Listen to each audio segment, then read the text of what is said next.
Il ne faut pas s'attacher à ce monde. Il ne faut pas voir que comme quelque chose que nous allons perdre, comme quelque chose qui perd de nos mains, qu'on n'arrive pas à attraper, quelque chose qui va s'évaporer, quelque chose qui s'efface. Parce que notre vrai royaume, c'est le royaume de Dieu. Et nous serons dans un endroit qui est tellement merveilleux que nous oublierons cette terre. Parce que c'est un endroit qui dépasse tout ce que nous pouvons comprendre ou imaginer. C'est un lieu tellement merveilleux, où la lumière resplendit, où les couleurs n'ont rien à comparer ici-bas. C'est une présence, la présence de Dieu va remplir notre cœur, va combler notre cœur. Nous serons tellement bien que nous oublierons tout. Nous n'aurons plus de notion même des gens qui nous ont fait du tort, de la souffrance. Nous serons tellement remplis de la présence de Dieu, de la gloire de Dieu, que nous serons submergés de paix et de joie. Nous serons dans une extase. Nous serons submergés par l'amour de Dieu. Pour cela, je vous encourage à ne pas regarder ce monde comme quelque chose qu'il faut acquérir ou quelque chose qu'il faut préserver. Le monde va disparaître, il sera détruit par le feu. Il y aura un nouveau monde, mais à un certain temps où nous allons vivre pendant 1000 ans sur cette nouvelle terre. Mais avant, nous irons dans le royaume de Dieu, dans la gloire de Dieu. Nous serons submergés par l'amour de Dieu.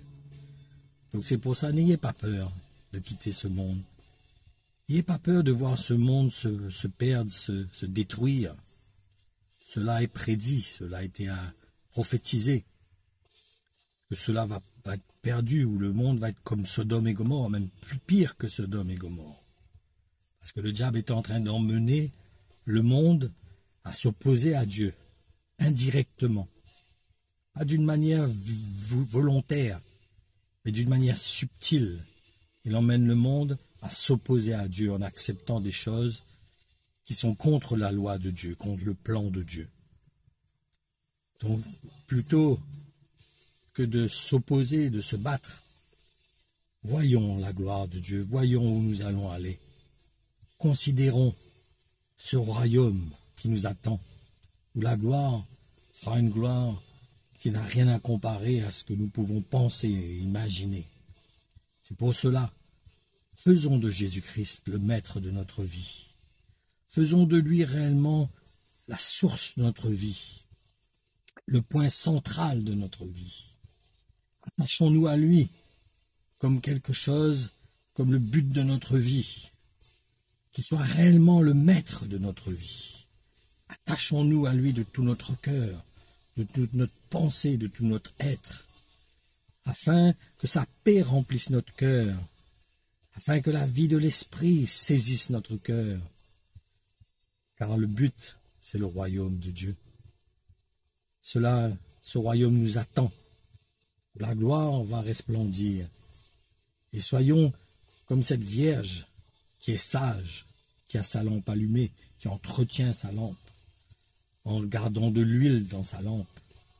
Cela consiste à manger la chair de Jésus et à boire du sang de Jésus. Notre unité avec lui, notre identification avec lui. Car je vous assure, il revient. Il revient nous chercher, il revient te chercher, il revient me chercher. Gardons notre cœur. Disait le Seigneur, mais est-ce que quand je vais revenir, est-ce que je trouverai des gens qui ont confiance en moi? Garde cette confiance, cette assurance de la gloire de Dieu, de la présence de Dieu. Et le Seigneur te fortifiera, le Seigneur te gardera, afin que quand il vienne, il t'enlève avec lui, afin que tu rencontres ton Dieu, ton Père. Soyez bénis.